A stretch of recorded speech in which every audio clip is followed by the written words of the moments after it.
축이라는 것은 이게 도대체 뭐냐 이렇게 얘기하면 사람은 있잖아요. 이렇게 형체를 모든 만물의 형체를 유지할 수 있는 것, 생존에 대한 것, 살아있는 것을 갖다가 소생시키는 기운을 말하는 거예요. 부모한테 받은 건 30%예요. 질병의 유전적인 향방이. 그러면 나머지 70%는 반대적인 향방이잖아요. 이거는 후천적인 거예요. 그러면 이 후천적인 것에 대한 향방 자체 같은 경우는 꼭 이것이 발생되라는 법은 없는 70%의 가능성은 안 걸릴 확률이 더 높은데 이거는 환경만 갖춰지면 이게 다시 복원되는 그런 역할이 축이에요.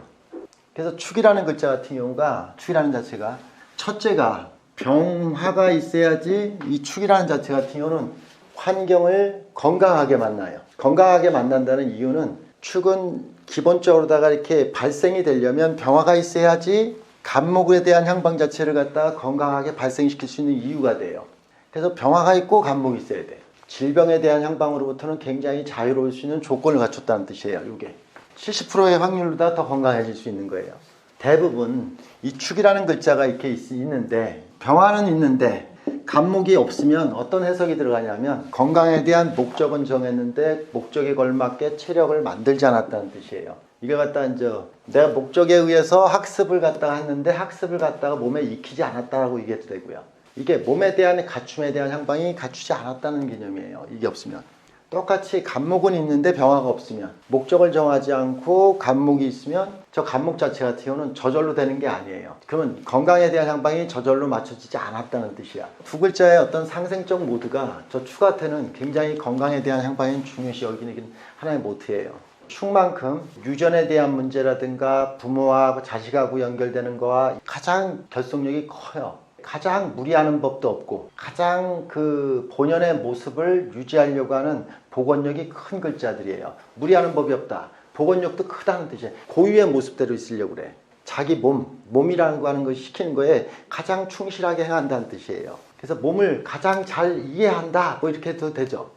해자축이라고 하는 거에 인묘진으로다 수목한다는 것을 갖다 간단하게 선생님들이 이런 걸 모르는 사람들은 없어. 그러면 이걸 어떻게 해서 할 거냐 하면 방압에서 방압으로 인도하는 거잖아요. 이게 우리가 겨울에 추울 건 춥고 다시 봄이 돌아온 거죠. 춥다는 얘기는 동결되고 응결됐다는 얘기는 죽을 건 죽으라는 얘기고 양질의 어떤 그 씨앗만 딱 전달돼 갖고 소생되라는 뜻이에요. 그래서 이렇게 축이라는 자체 같은 경우가 해자축에 대한 어떤 수가 있다는 얘기는 뭔가 그 아직도 씨를 고르는 중 목이 왕하다는 얘기는 다시 소생적 목적을 갖고 있다는 얘기를 말하는 거고 진화에 대한 얘기를 축이라는 기점에서는 진화를 말하는 거죠. 다시 소생에 대한 이런 환경적인 관계 속에서 그런 전위적 관계를 갖다 맺는구나 이렇게 얘기하는 거예요. 그래서 요 수목에 대한 향방에서 실제 목이 목생 화간에 대한 얘기를 갖다 한 건데 대개 축이 있는 팔자들이 목이 없고 화만 있는 사람들이 대개 잘 다치는 사람들이 많아. 왜 다치느냐? 목이라는 자체는 자기 몸의 밸런스에 맞게 모든 행함을 가지고 있는데 목이 없이 화만 있으면 자기 몸에 맞게 행하지 않는 걸 말하는 거예요.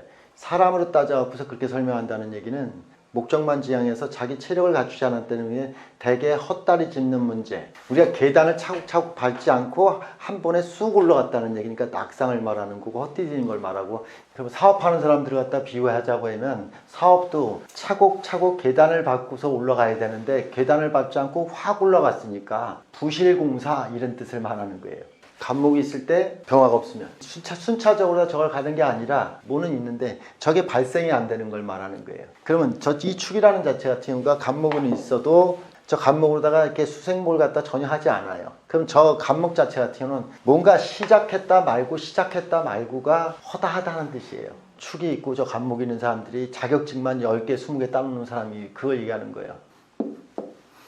이 진술충미 공부하실 때는 이런 식으로 접근도 한번 해보시라 그래서 접근점을 알려드리는 건데 방압에 대한 얘기는 인수에 대한 간목 이 관계 속의 수생목을 갖다 보는 거예요. 이미 물론 이걸 갖다 세밀히 따지면 뭐 개수 간목 이렇게 적어도 되는데 전 큰 틀에서 이렇게 수생목을 갖다 이렇게 보겠고요. 대개 삼합에 대한 향방 자체는 음을 갖다 적는 거예요. 이렇게 이 신금을 을목으로다가 변체 변용한다 이렇게 얘기를 해도 돼요. 저 신금 을목에 대한 어떤 향방은 금을 정리해야지 목이 생성되는 법칙이에요. 금이 정리가 안 되면 목이 생성되지 않는 법칙을 갖다가 있다. 이런 축이라고 하는 자체에서 이미 이런 신금이 투간되거나 신금이 이렇게 사유축으로 돼서 이렇게 금이 이렇게 있으면 아직 과거 정리가 되지 않은 거예요. 과거 청산이 돼야지 새로운 미래를 갖다 열 수 있는 을목을 키울 수 있는데 이게 정리가 안 돼서 이걸 갖다 키우지 못한다는 얘기예요. 부모의 어떤 과거의 어떤 능력치를 얘기하는 거예요. 이거는 환경을 얘기하는 거고 부모의 능력치가 부모가 능력이 좋은 분들은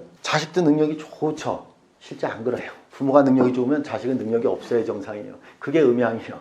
선생님들이 이렇게 드라마 보면 형이 잘나면 동생이 좀 덜 쳐져야 되죠. 형도 잘나고 동생도 잘나고 하는 그런 음양의 법칙은 별로 없어. 이렇게 균형은 깨어져야 되는 게 정상이라고. 그래서 이렇게 지금 뭘 얘기하냐면 사유축에 대한 어떤 신금 자체 같은 경우가 사라져 있으면 을목으로다 변체가 이동이 안 되는 것을 말하는 거예요. 수생목에 대한 관점으로 다 보면 목이 살아나야 되잖아요. 여기에서도 목이 살아나려면 똑같아요. 여기서도 병화가 필요해요. 병화가 없으면 이 을목이 살지 못해요. 그렇지만 사주팔자의 어떤 기본 틀 자체 같은 경우가 사유축에 대한 근국을 갖다 갖추게 되는 것은 결국 미래절을 사는 게 아니라 과거절을 살 공산이 상당히 높다는 뜻이에요. 이거는 환경적이라고 얘기하면 이거는 부모의 재능과 부모의 능력을 갖다가 내가 거기에 이어가는 개념 속에 연결된다는 뜻이에요. 기준을 갖다가 여기에서 설명을 갖다 파생시켜서 얘기했는데 축이라는 것은 거기에서 한계를 갖다가 뛰어넘지는 않는다예요. 결국은 변화를 해야 되는데 변화가 되느냐 안 되느냐예요. 간단하게. 조금 더 이게 선생님들한테 이해를 시키려고 잔인한 용어를 써볼게요. 잔인한 용어를 쓴다는 건 뭘 말하냐면 이건 상식적인 건데 부모가 자식을 낳아서 자식이 훨씬 더 잘 돼야죠. 근데 자식이 잘 되길 바라려면 수생목 목생화가 돼야 되죠. 근데 금생수가 된다는 얘기는 부모하고 상방보다 부모의 그늘 속에서 살다 간 사람이에요. 더 성장한다는 것은 아니란 뜻이에요. 그게 부모님하고 연결된 하나의 매칭된 사람이란 뜻이에요. 실제 임상해보고 사주를 보다 보면 그냥 금생수하는 팔자가 허다하다 이 뜻이에요. 그래서 이렇게 축이라는 글자 같은 경우가 사유축이라든가 이런 글자가 있으면 부모님의 일을 갖다가 연결한다. 그래서 요 위에 거라는 건 부모님의 터전을 지키는 게 중요해요. 선생님들이 부모가 사는 동네가 우리 집성촌 그러죠. 시골 동네 가면 터전을 지키는 것. 이건 부모님이 대장장이면 대장장이를 이어가는 것으로서 이어가는 재주에 대한 얘기, 기능에 대한 얘기를 말하는 거예요. 능력에 대한 얘기라는 거예요. 이 삼합 그걸 갖다 이어가는 걸 말하는 거예요. 새로운 재능을 만들 것이냐, 부모 걸 갖다 이렇게 할 것이냐 이 뜻을 얘기하는 거예요. 원령을 갖다가 봐도 되고 확대하면 원령을 봐도 되고 시, 연 이렇게 해서 다 확대시켜서 봐도 돼요. 선생님들이 대개 축월생들 같은 경우나 축월 같은 경우를 임상을 해보면 대개 수생목 목생화된 사람 팔자들이 열이면 한두 명도 안 된다. 한 명도 안 돼요. 대개 다 연결되어 있어요. 이게 축이에요.